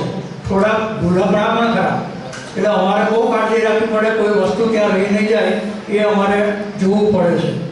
એઓ શ્રી ગુણવંત શાહની માફક બહુ પાકા વાણિયા છે, હિસાબ બહુ ચોક્કસ રાખે છે. સંતાનો સંસ્કારી છે. હમણાં જ આપણે જોયું ચિન્મયે પણ કેટલું સરસ વ્યાખ્યાન આપ્યું, જાણે પોતે સાહિત્યકાર હોય એવી રીતે. એટલે સંતાનો સંસ્કારી છે. 2 દીકરીઓ પૂજા અને યોગી અને એમના પુત્રવધુ દીપિકા અને ચિન્મય એ બધા એમને પૂરેપૂરો સહકાર આપે છે અને ખાસ સહકાર તો દક્ષાબેન તરફથી મળતો રહે છે. અને એઓ શ્રી મોટાના બહુ જબરા ભક્ત છે અને આથી હું એમને ઈશ્વર મોટા પણ કહી શકું છું. ઈશ્વર મોટા આશ્રમમાં લગભગ 12 વર્ષ સુધી એમને ટ્રસ્ટી તરીકે બહુ પ્રામાણિકપણે સેવા આપી હતી. એની પણ હું અંગત રીતે નોંધ લઉં છું. ઈશ્વર પ્રકૃતિ પ્રેમી છે, ભ્રમણ કરનારા છે, વિશ્વ પ્રવાસી છે. આખો દેશ અને વિશ્વના દેશો પણ એમને જોયા છે. હિમાલય ઉડી વળ્યા છે. ખૂબ જ કઠિન 20,000 ફૂટની ઊંચાઈએ ચઢાણ કરીને એઓ પહોંચ્યા. એઓ સાહસિક પણ ખરા. કડવા પાટીદાર સમાજના પ્રથમ સાહસિક યાત્રાળુ હું કહું છું એમને. અને પુષ્કળ કામ કરતા હોવા છતાં સદાય આનંદી સ્ફૂર્તિદાર રહે છે અને બિલકુલ ચિંતામુક્ત રહી શક્યા છે. એ એમનો અગત્યનો ગુણ છે. ચિંતાને પણ ચિંતા થતી હશે કે ભાઈ આ ઈશ્વર કેમ ચિંતા કરતો નથી. કદી પણ એને કોઈ પણ કાર્ય કરવું હોય તો એના માથા ઉપર કોઈ બોજ હું જોઈ શકતો નથી. ઉચ્ચ પ્રકારના સાહિત્યનું એ પરિશીલન કરનારા વાચન પ્રેમી છે. અનેક મિત્રો અને શુભેચ્છકોના એ મિત્રોના પણ મિત્ર છે. સ્વભાવે બાદશાહ ખરા પણ ઘરના કામમાં બાદશાહ ગુલામ એમ કરીને આનંદ અનુભવે છે. કોઈ પણ કાર્ય ઘરનું હોય તો એ નાનું મોટું જાતે કરી લે છે. પાણીનો લોટો પાણી પીવું હોય તો પોતે ત્યાં બળદ પાસે જઈને પી લે છે. કોઈ સામે આપવા આવે એની અપેક્ષા રાખતા નથી. એવો એ આનંદી સ્વભાવ છે. અંતે નિરામય સુખી અને જીવનની શુભેચ્છાઓ વ્યક્ત કરું છું. અસ્તુ. મારા મુજબ એમના જે મેં અનુભવ્યું છે એમને દૂરથી જોયા છે તો એમના વ્યક્તિત્વ વિશે મેં આ જરા લાંબુ વ્યાખ્યાન કર્યું છે. આપ સર્વેની હું ક્ષમા લઉં છું. રમેશભાઈ કેમ લાંબુ કહું છું, આપણો ટૂંક જ છે એવું કેવું. રમેશભાઈનો ખૂબ ખૂબ આભાર. અને આપણે હવે આગળ અહીં એક વાત ચોખવટ કરી દઉં કે કેટલાક માણસોને શંકા જાય કે ભાઈ આ કમળાની દવાના આટલા લાખો રૂપિયા આવે છે તો એમાંથી ઈશ્વરભાઈ વાપરતા હશે. પણ ઈશ્વરની સાક્ષી રાખીને કહે છે તેમાંથી એક પણ રૂપિયો તમે એમ કહો કે હું પ્રમાણિક છું તો ક્યારે તમે કહી શકો કે તમારી પાસે લાખો રૂપિયા હોય તો એ મોટી બારસ એમ કે હું પ્રમાણિક છું એ પ્રમાણિકતાનો કંઈ મહત્વ નથી. પણ જ્યારે તમારી પાસે લાખો રૂપિયા પડ્યા હોય અને છતાં એમાંથી તમે એક રૂપિયો પણ ન લો તો એ ત્યારે તમારી પ્રમાણિકતા ગણાય. એટલે અમે આ એક વસ્તુની ચોખવટ કરી લો એટલે કોઈને શંકા નહીં. અમારો સિનિયર સિટીઝનનો પણ હિસાબ જ્યારથી હું છું ત્યારથી એક રૂપિયાનો એક પૈસાનો હિસાબ પ્રમાણિકતાથી લખેલો છે. જે મને ચેક કરવું એટલે કરી શકે છે.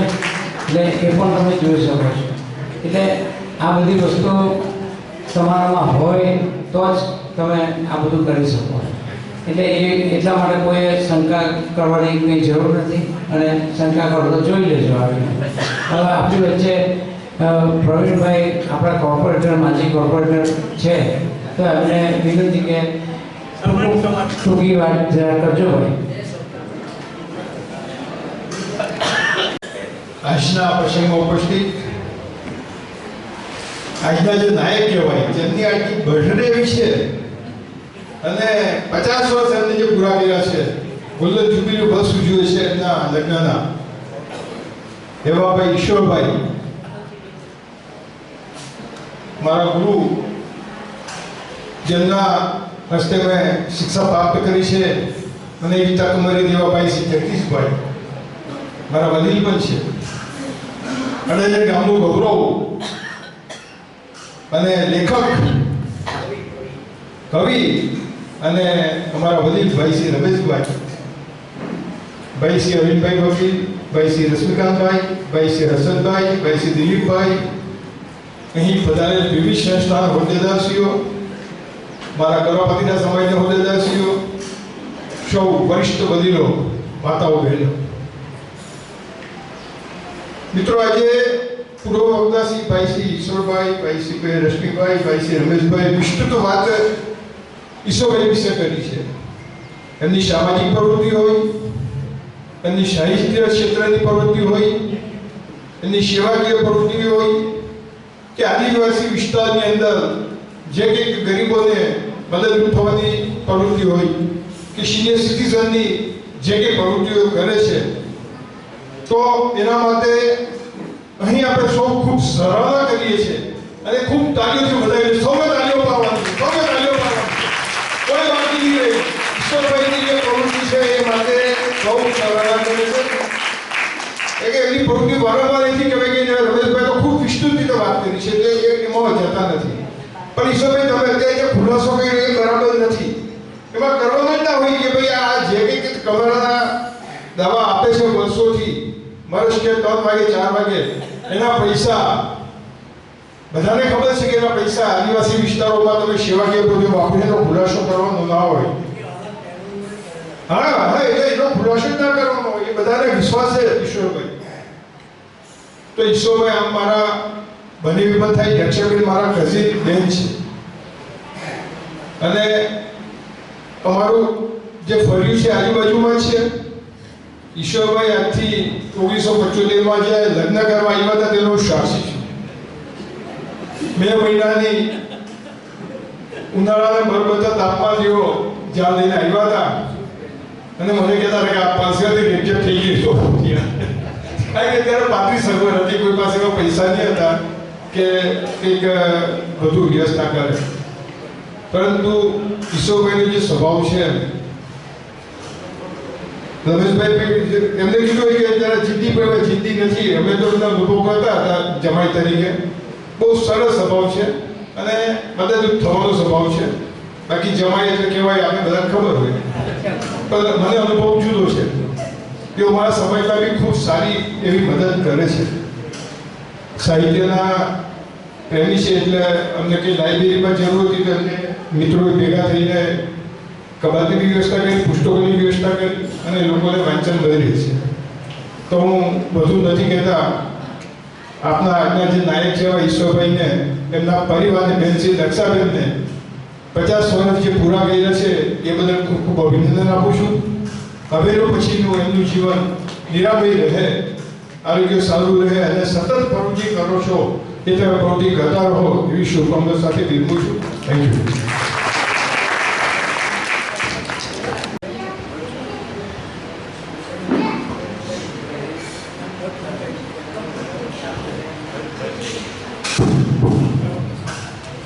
મિત્રો, પ્રવીણભાઈ તો અમારા સંબંધી છે અને ખૂબ સેવા કરે છે. ત્યાં મંદિરો બનાવવાનો હોય, રસ્તા કરવાના હોય, કે અમારે ત્યાં હળદરના જે બધા કામો કરે છે એ પ્રવીણભાઈ ત્યાં હોય જ. મંદિર બનતું એટલે પાછળ ઉભા રહે અને ત્યાં ધ્યાન રાખતા હોય છે. જનકને એ પણ અહીંયા ત્યાં એમની સાથે કામ કરે છે, ખૂબ કામ કરે છે. હવે આવનારા મહેમાનોનું સ્વાગત પુષ્પગુચ્છથી કરવામાં આવશે. એમની 2 દીકરીઓ અને પુત્રવધુ કરશે.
પપ્પાને દેખાડો. ના ના ના એટલે કેમેરા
જેની પણ ગાડી હોય તો પ્લીઝ જરા હટાવી લેજો. આશા રાખું છું કે ગયા હોય બહાર. ભાઈ કેન્ટીન આગળ છોડવાય આવી જાઓ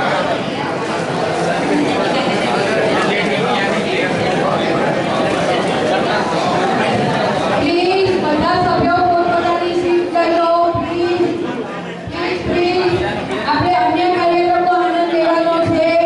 સભ્યો પોતાની સીટ ગ્રહણ કરી લો. આપણે ફરીથી પાછા મળીશું. આપણા બર્થડે બોયને, બર્થડે યંગ બોયને આપણે ફરી પાછા મળીશું. આપણે પ્લીઝ પોતાની સીટ ગ્રહણ કરી લો. ના અત્યારે બાજુ પર અત્યારે બાજુ રવિવારે મળીએ કેમેરાની સામે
महाकाली महालक्ष्मी महासरस्वती नमः। ओम वक्रतुंड महाकाय सूर्यकोटि समप्रभ निर्विघ्नं कुरु मे देव सर्वकार्येषु सर्वदा सर्वदा सर्वकार्येषु नास्ति केशवमन्त्रं येषावदैस्तोपवत् मङ्गलाय तनुं हरि तदेव लग्नं श्रियं तदेव ताराबलं चन्द्रबलं तदेव विद्याबलं देवबलं तदेव लक्ष्मीपते नियुतं स्मरामि यत्र योगेश्वरः कृष्णः यत्र पार्थो तनूश्वर तत्र श्रीवीर्यपूर्ति ध्रुवा निर्मलीर्मम सर्वेषारम्भकार्येषु त्रयस्ति भुवनेश्वर देवादिसन्तो नास्ति ब्रह्मेशानाजनार्दनं विनायकं कृपाणो ब्रह्मा विष्णु महेश्वर सरस्वती प्रणम्यादो सर्वकार्यात् सिद्धये हरि ओम। आगे ईश्वर भाईना 50 की लग्न तिथि निमित्ते आप सब पधार्या છો એ બદલ આ બધાનો ખૂબ ખૂબ આભાર। આ બે ત્રણ મંત્ર જ હું બોલ્યો છું, વધારે નથી બોલવું મારે કે ઈશ્વરભાઈને સરળમ સતાયું જીવેન્દ્ર સતમ જીવેન્દ્ર સતાયું એવા આશીર્વાદ આપું છું અને આવા ને આવા કાર્યો કરતા રહે એવા મારા આશીર્વાદ છે।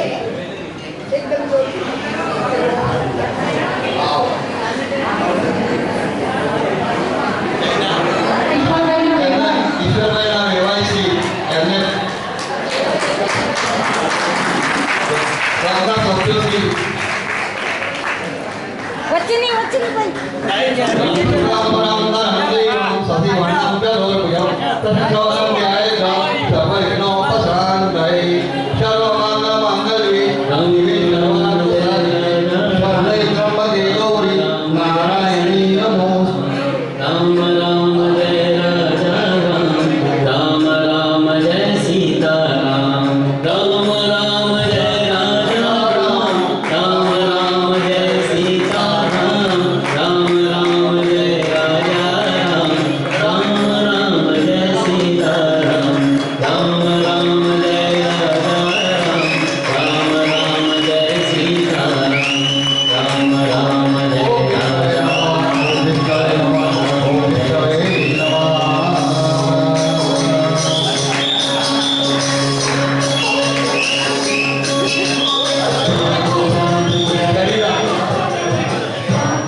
दोस्तों कृपया शांति करो।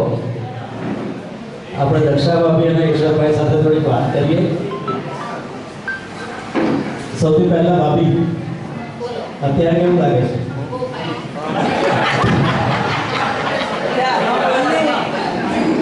મને 50 વર્ષ પહેલાનો સાહેબે કહ્યું તે પ્રમાણે મે મહિનાની ગરમીમાં લગ્ન કરેલા તેની સરખામણીમાં આ દિવસ કેવો લાગે છે? Very good. ઈશ્વરભાઈ, જીવનમાં 50 વર્ષ કોઈ એક વ્યક્તિ સાથે એમાંથી પરિવારનું સર્જન થાય, સમાજનું સર્જન થાય, આપણી પ્રવૃત્તિઓનું સર્જન થાય. તમે એક સર્જનાત્મક વ્યક્તિ છો, તમને કેવી ફીલ? કઈ બાબતમાં? એમના સાથ અંગે તમે કરેલા કાર્ય અંગે આ 50 વર્ષના તમે થોડા શબ્દોમાં કેવી રીતે વર્ણવો? Thank you. એમના સાથ વગર તો આપણા સાથ પણ પૂરા નહીં થાય. અને ખૂબ સરસ મારી ખાસ ફ્રેન્ડ. Very good. કોઈ પણ જાતનું મારું બધું જ કાર્ય એ કરી લે, બાકી આપણે તો પૂરક કર. અને મારા બધા જ કામોની નોંધ રાખે, ક્યારે શું કરવાનું છે બધું યાદ રાખે અને મને મદદ કરે. બહુ સરસ. Very good. આપણે કહીએ છીએ ને દરેક સફળ માણસની પાછળ એક સ્ત્રીનો હાથ હોય છે. દશાભાભીનો હાથ એ સતત રહ્યો છે. તમે જુઓ એ લોકોના બંને જણાના જે લંબા પૂર્વકના પરિચય આપણને મળ્યા તેમાં ઈશ્વરભાઈ આટલી બધી પ્રવૃત્તિઓ કરી શક્યા એ માત્ર દક્ષાભાભીના સરકારથી જ શક્ય બની શકે. પરિવાર, એમના દીકરાઓના આપણે જે રીતે દીકરીઓ, પુત્રવધુ, દીકરાએ જે વાતો કરી એ બધું જ એમના સંસ્કારને લીધે જ શક્ય બને છે. એટલે આ સમાજમાં એક સરસ દાખલો છે કે સમાજના માટે કેટલું બધું કામ કરી શકીએ.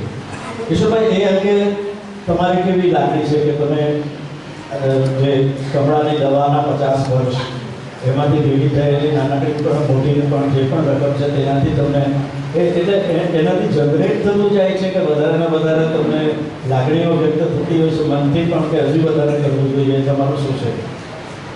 માત્ર કમળાની દવાની વાત નહીં કરીએ, પણ એની અંદર લાખો રૂપિયા અત્યાર સુધીમાં આવ્યા અને એ આ બધા આદિવાસીઓની આપણે સેવા કરી શક્યા એ બહુ મોટી વાત છે. લોકો પોતાની મરજી પ્રમાણે આપે અને કેટલાક ન પણ આપે, પણ એ સારી એવી રકમ આપણે આ સેવાના કામમાં ઉપયોગમાં લીધી અને એ સેવાના કામમાં આ ભલે સાધન નહીં હોય પણ ઘરે રહીને અમારે પાણીનું પેલું લઈ જવાનું, આ રહી ગયું, પેલું રહી ગયું અને એ બધી સગવડ અમારી સાથે, એટલે આ બધું કામ થાય છે, બાકી થાય નહીં. અને આદિવાસી સમાજમાં તમે આજે કરો છો તે માટે એને એ લોકોની લાગણી કેવી? આદિવાસી સમાજની વાત કરું તો એ લોકો બહુ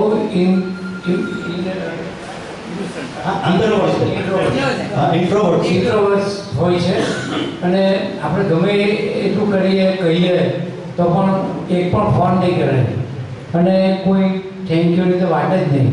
એટલે એ લોકો કંઈ આવું વ્યક્ત કરી શકતા નથી. લાગણી હોય છે, નો ડાઉટ, એના માટે કોઈ બે મત નથી, પણ આપણી જેમ આ ફોર્માલિટી એવું કશું આવે નહીં. તું કાં ગયેલો, તે ખાધું કે નહીં, તું ખાવાનો છે, આવી બધી વાત આવે. એટલે એમાં ફોર્માલિટી કે કંઈ આપણને એવું માન આપે કે એવું ભૂલી જવાનું. હવે છેલ્લા થોડા વર્ષોમાં જે હોસ્ટેલ્સ બની દીકરીઓની એનો પ્રોગ્રેસને તમે કેવી રીતે જુઓ છો?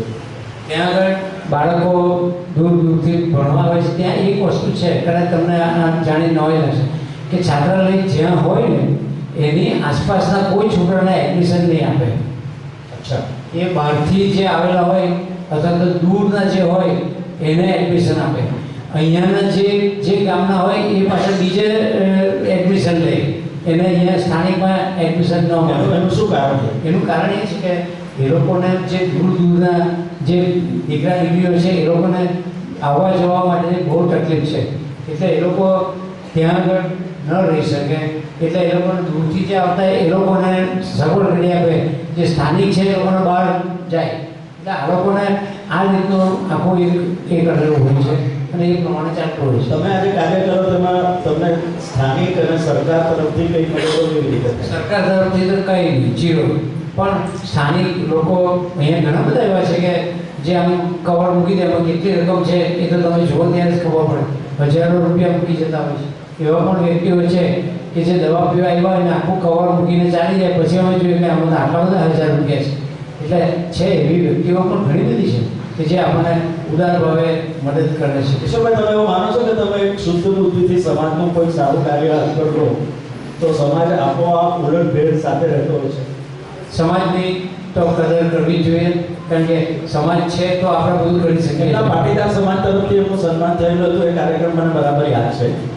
એમાં એવું કહેતા હતા કે સવારે 4 વાગ્યાથી દવાનું વિતરણ થતું હોય, પણ એમના બંગલા સુધી 50 નંબરના બંગલા સુધી આવનારા લોકો, અને ક્યારેક એવું થાય કે એક સાથે બહુ મોટી સંખ્યામાં લોકો આવ્યા હોય અને એમની જે સોસાયટી છે તેના આજુબાજુના લોકોને એનાથી ખૂબ મોટો ડિસ્ટર્બન્સ પણ થતો હશે. પણ આ પરિસ્થિતિ સાચવવાવાળું એક આખું ગ્રુપ છે.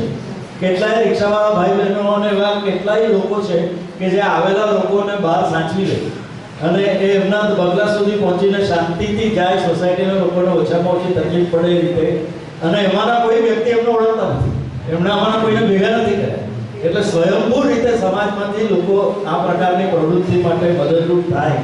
અને એ બધા એવા લોકોનું એક આખું ગ્રુપ હતું જેમણે તે દિવસે ઈશ્વરભાઈનું સન્માન કર્યું. આપણે જ્યારે અમિતધારામાં પાટીદાર સમાજ તરફથી એમનો કાર્યક્રમ કર્યો હતો. એટલે સમાજ હંમેશા સારી વસ્તુઓને બિરદાવતો હોય છે. તમે આ સારાને તમે કેવી રીતે જુઓ છો?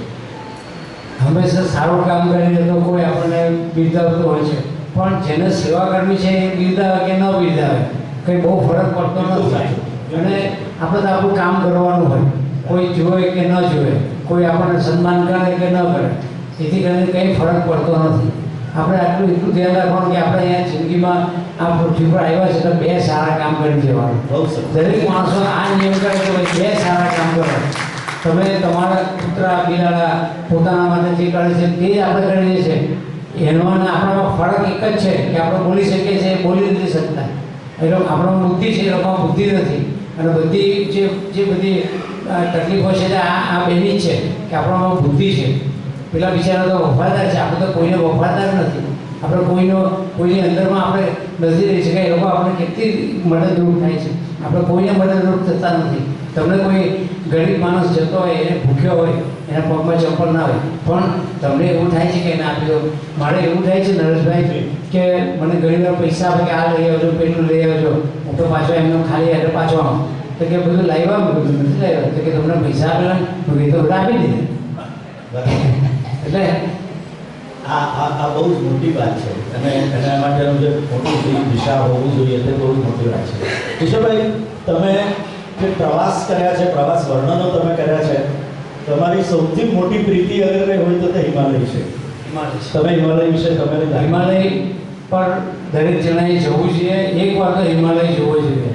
તમે આ બધું જોશો. એમણે જમ્મુ કાશ્મીરથી લડાખ સુધીના આસામ સુધીનો હિમાલય જોયો છે. આખો હિમાલય. બહુ જ ઓછા લોકો આવા હશે કે જેમણે હિમાલયને આટલી વિસ્તૃત રીતે જોઈ હશે. મેં નોકરી દરમિયાન પૈસા ભેગા કર્યા નથી. જે પૈસા આવે એમાં પ્રવાસ જ કર્યો છે.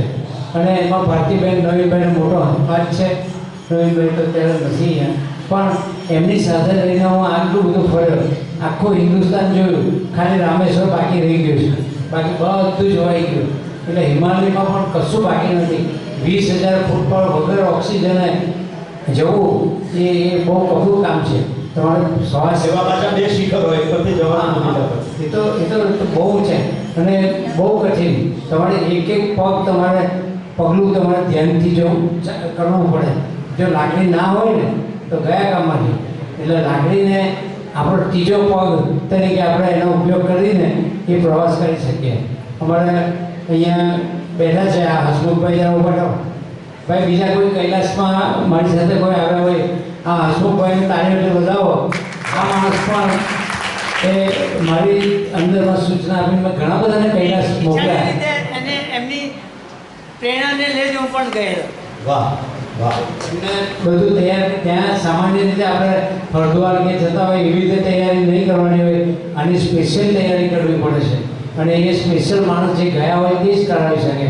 મેં લગભગ ઓછામાં ઓછા 10-15 જણને ત્યાર પછી મેં કૈલાસ મોકલેલા. દર વર્ષે 1-2 જણને તૈયાર કરું કે ભાઈ જાઓ અને લોકો જતા હોય છે. મને કહો કે હિમાલયના પ્રવાસ પછી તમારું સનાતન સંસ્કૃતિ માટેની શું માન્યતાઓ આવી? સનાતન સંસ્કૃતિનો આ હિમાલય સાથે બહુ કંઈ કનેક્શન જોડતા નથી. ઓકે, ભારત દર્શનની સાથે ભારતની સંસ્કૃતિને તમે કેવી રીતે જોઈ? તમે જેટલા સ્થળોએ ફરો એટલા સ્થળોએ તમને જાતની સંસ્કૃતિના માણસો મળે. આપણા ભારતની અંદર આપણા ગુજરાતીઓ કરતાં પણ બંગાળીઓ વધારે ફરે છે. બંગાળીઓ આખા દેશમાં 1st નંબર છે, 2nd નંબર આપણો છે. એટલે આપણા ગુજરાતીઓ તો ઠેર મળે, પણ બંગાળીઓની વાત જુદી છે. અને એનાથી ભારત માટેની તમારી લાગણી આમ વધારે તીવ્ર બની, આપણું જે વૈવિધ્ય છે તેમાંથી જે એકતા છે તેનાથી. હા, એ તો તમારે ત્યાં જાઓ એટલે તમને બધી જાત જાતના લોકોનો સંપર્ક થાય અને તમને તમારી આખી દ્રષ્ટિ ફેરવાઈ જતી હોય છે. કારણ કે તમે સંકુચિત એક જગ્યાએ રહેતા હોય, એક જ પ્રકારના માણસો મળતા હોય તો એનાથી તમારામાં ફરક નહીં પડે. તમે હિમાલય ગયા પછી ગુણ સાહેબ કહે છે કે તમે તેવા રહેતા નથી. બરાબર છે. તમે બદલાઈ જાઓ છો. નદીમાં એકવાર સ્નાન કરો તો એ ફરી પાછા તમે સ્નાન કરી શકતા નથી. એ પાણી ચાલી ગયું હોય છે. એટલે આ આખી વસ્તુ જુદી છે. જે ફરે તે ચડે, આપણે બધા જાણીએ છીએ. અને દરેક માણસો પૈસા ભેગા કરીને શું કરવાના, ફરો.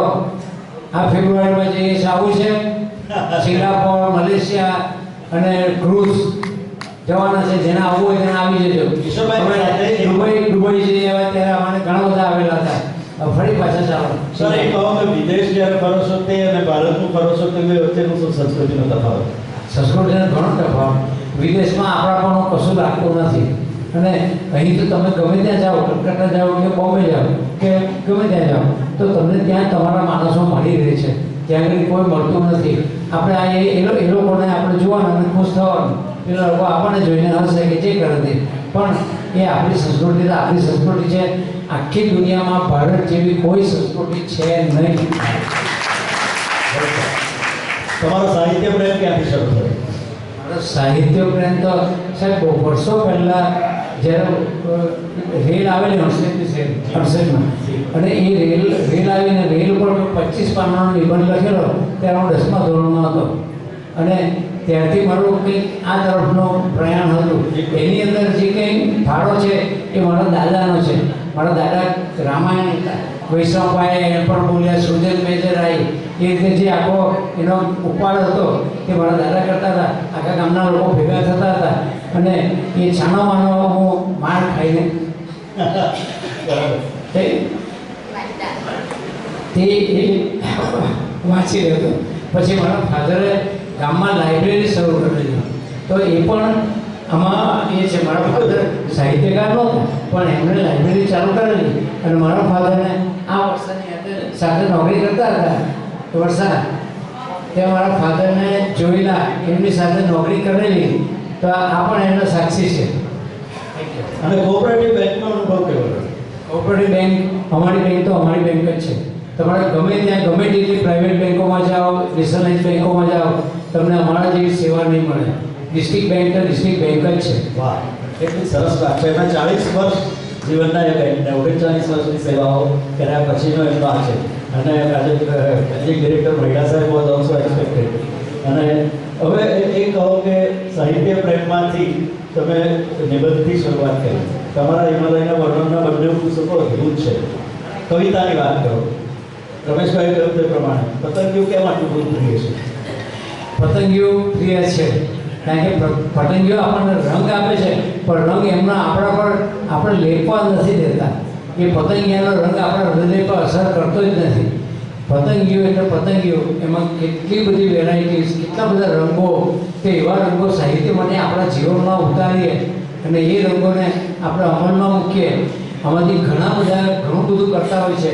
પણ નરેશભાઈ જીવનમાં આ કેટલા બધા સાધુઓને જોયા, કેટલા બધા સંતોને જોયા, બહુ બધા આપણો દેશમાં ખૂબ બધા રખડ્યા. રજનીશને જોયા, ફૂટપટ્ટીવાળા સાંઈ બાબા, એ બધા ખૂબ બધા સંતોને જોયા. અહીંયાના જે લોકો જે વ્યક્તિઓ છે એ વ્યક્તિઓના જીવનમાં પરિવર્તન નથી આવતું.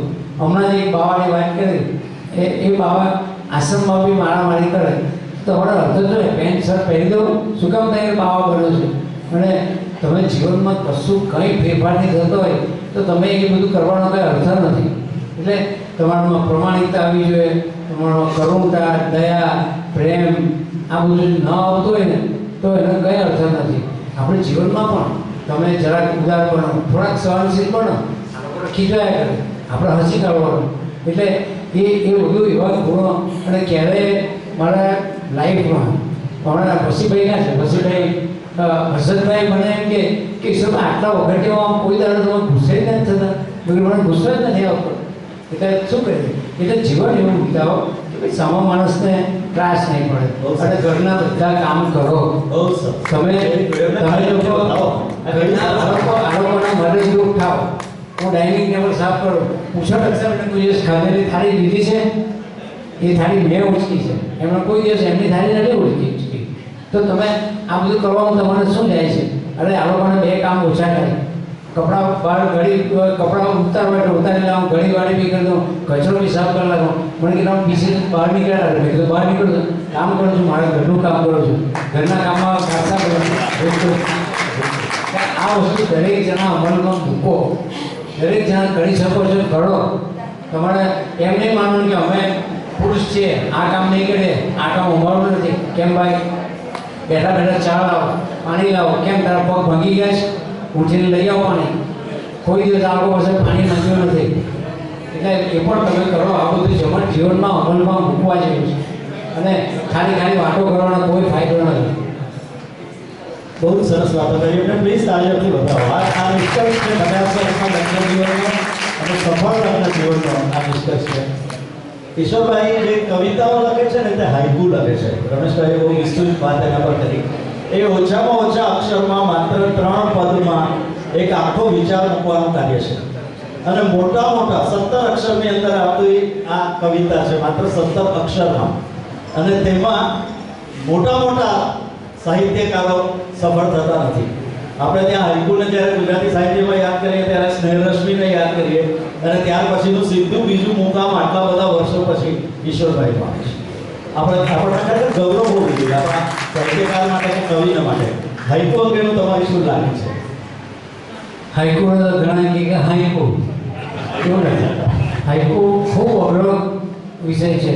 અહીંયાના શહેરના શ્રેષ્ઠ સાહિત્યકાર એમને મેં એમ કીધું કે તમે આને લાઈફમાં લો છો તો તમે હાઇકુ બનાવો. એક ગઝલકારે 1-2 હાઇકુ બનાવ્યા, મને આવીને પગે લાગી દીધું. મને કે ઈશ્વરભાઈ આ મારું કામ નથી, આટલા મને કેટલી બધી ગઝલ લખી નાખું. હું તમને રોકું છું. બરાબર આ જ પરિસ્થિતિમાં ઈશ્વરભાઈની સાથે મને કામ કરવાનો તક મળી હતી જ્યારે કોવિડ આવ્યો હતો. આપણે બધા પોતપોતાના ઘરમાં કેદ હતા અને અમે એવી લાગણીને વ્યક્ત કરી કે ઈશ્વરભાઈ કોવિડના વિષય પર એટલે કોરોનાના વિષય પરના હાઇકુ બનાવીએ. અને એમણે કીધું કે આ બહુ સરસ વિચાર છે. મેં કીધું એમનું એક પુસ્તક બનાવીને 1000 લોકો સુધી હું પહોંચાડીશ. એમણે અમે શરૂઆત કરેલી રીતે પહેલાં 10-12 લખીને મને ફોટા મોકલી આપ્યા ફોનથી. ઈશ્વરભાઈ 50 જોઈએ છે, ઈશ્વરભાઈ 100 જોઈએ છે. એ રાતોની રાતો જાગીને અને આટલી બધી આસાનીથી એક જ વિષય પર કરે. આપણે તે સમયના આપણા સૌના જીવનમાં સૌથી કપરો સમય હતો. ત્યાંના ફોટોગ્રાફ્સ વગેરેની સાથે આપણે કોઈ પુસ્તક બનાવ્યું અને એ એક અનન્ય વસ્તુ બની ગઈ. તમે જુઓ કે આટલી મોટી મહામારી જીવનમાં એક જ વાર આવી હોય છે, પણ ત્યારે કોઈ સાહિત્યકાર આવી રીતે પ્રગટ થતા હોય તે પણ એક અદ્ભુત દાખલો છે. એટલે એ જે બોલી રહ્યા છે તે વાત એ રીતે સાચી છે કે હાઇકુ લખવું ખૂબ અઘરું છે. મોટા સાહિત્યકારો પણ એ સરળતાથી કરી શકતા નથી, પણ એમની પાસે એનો ફાલ મળે છે. આપણે એમને વિનંતી કરીએ તો એ જરા પણ અકળાયા વગર તમારો આટલો આગ્રહ થતો ચાલો કાલે 50 આપી દઈશ. આ નરેશભાઈ મારી પાસે બહુ કામ લીધું. મને કે 10 લખ્યા 10 ચાલો પટી ગયું. મને કે બીજા 50 લખો, 50 લઈ ગયા. તો કે બીજા 25 લખો, 25 લઈ ગયા. હવે 100 લખો. એમ કરી મારી પાસે 100 હાઇકુ લખાયા. એટલે આમાં નરેશભાઈને કારણે એ પુસ્તક બનેલું અને એ તો ઈ બુક પુસ્તક એટલે ઈ બુક બનેલી આજે પણ અવેલેબલ છે. પણ એ કોરોનાનો અમને અનુભવ થયેલો, એ અનુભવમાં પસાર થયેલા અને એના જે અમને પ્રત્યાઘાતો પડ્યા એનો એ હાઇકુ બન્યો. અરે આખો દસ્તાવેજ બની ગયો. એ આખા સમયનો એક દસ્તાવેજ બની ગયો અને આવો કાવ્યાત્મક રીતે રજૂ થયો તમારાથી જ શક્ય બની શકે. અન્ય કોઈ આ પ્રકારનું કાર્ય અંગેનો કોઈને વિચાર પણ સાહિત્ય જગતમાં આવ્યો નથી. તો તમને ખૂબ ખૂબ એના માટેની શુભકામનાઓ. તમે હવે જીવનનો સૌથી કપરો કાળ 50 વર્ષનો કયો લાગે? આ 50 વર્ષના લગ્ન જીવન. છોકરાઓ કહેલું નહીં માને, પત્ની કહેલું નહીં માને. ના, એવું તો નથી. એ તો બધું બહુ સરળ. દશાવી તમે જ કહી દો. તમે જ કહી દો. આ 50 વર્ષમાં કોઈ એવો કપરો સમય જેમાંથી તમે બહાર આવી શક્યા સરળતાથી? કોઈ બી કપડા સમયને કપડો સમય ગણ્યો જ નથી. એકદમ સરળ જ બનાવી દીધો છે બધી રીતે અને સરળ રીતે જ રહ્યા છે બંને. બહુ સરસ વાત છે. જુઓ, દક્ષાભાભી માત્ર એસએસસી થયેલા છે. આ સાહેબે તો એમનો કોઓપરેટિવનો ડિપ્લોમા પણ કર્યો છે અને ગ્રેજ્યુએશન પણ કર્યું છે. તે છતાં વક્તૃત્વની અને નિબંધની સ્પર્ધાની અંદર દક્ષાભાભીને વિજેતા બનાવ્યા છે. જે બદલાયેલી પાસ જે છે તે જે રીતે એમનો તેજસ્વીની ગ્રુપની અંદર બેન જતા હતા, જેને અત્યંત શર્મા ઘરમાંથી બહાર નહીં નીકળે, એ વક્તૃત્વ સ્પર્ધામાં જઈને બોલે પણ અને વિજેતા પણ બને, એ ઇટ ઇઝ ઓલ આ પરિવારના સંસ્કાર છે. આ પટેલ જીવન માટે અમને આગળ શશિકાંત સાહેબે પણ અમને બિતાવ્યા છે બંને જણાને કે તમારા બંનેનું શશિકાંતભાઈ પણ અને ડોક્ટર ભુવન શાહ પણ ને અમારા રેખાબેન ખૂબ પાડો છે એમાં. એ બહુ જ મોટી વાત છે. અને બહેનોને આગળ લાવવા માટે બહુ જ કોશિશ કરે છે. એટલે આ જુઓ, ઘર ઈશ્વરભાઈની બહુવિધ પ્રવૃત્તિ આ બધું સાચવ્યા ઉપરાંત એમણે એમના અંગત ડેવલપમેન્ટમાં એના માટે ઈશ્વરભાઈને ક્રેડિટ આપવી જોઈએ. વાનગીમાં હમણાં હા, વાનગી એક આખો મુદ્દો પાછો જુદો છે જેમાં એ નિષ્ણાત છે. હવે તમે એને એની વાનગીઓ કેવી રીતે જુઓ છો ઈશ્વરભાઈ? વાનગીમાં તો ખાનગી રાખી ના, એટલો જે પ્રયોગશીલતા હોય તમને એ નવું નવું બનાવે છે અને આપણે ખાઈએ છીએ એટલે મજા આવે છે. અને એની એ કળા રેખાબેનને આવવાની છે. બિલકુલ. અને એમણે એની અંદર બહુ ક્રિએટિવિટી કરી છે. બાકી પહેલાંના રક્ષાબેન જોઈ ને તો કંઈ મજા નહીં આવે, પણ અત્યારે હવે આખું સ્વરૂપ એમનું બદલાઈ ગયું અને એ ઘડવામાં રેખાબેનનો મોટો ફાળો છે. એટલે પર્સનાલિટી ડેવલપમેન્ટ માટે એક બેન પોતાના બંગલામાં આ પ્રકારના બહેનોને એમની દીકરીઓની સાથે, એટલે એ યશોદા પણ હોય અને સાથે તેજસ્વીની પણ હોય, અને એ રીતે જે ડેવલપમેન્ટ થાય છે તેનો નમૂનો આપણી સામે દક્ષાભાભી રૂપે છે. તમને બંને જણાને ખૂબ ખૂબ ખૂબ શુભકામના અમારા સૌ વતી. Thank you. મારા એસએસસીમાં મારે જોવાની ખૂબી છે કે દક્ષાબેનના એસએસસીમાં ગુજરાતીમાં ડિસ્ટિંક્શન આવેલું. વાહ. અને મારું જેમ તેમ કરીને હું પાસ થયેલો 35 માર્કે.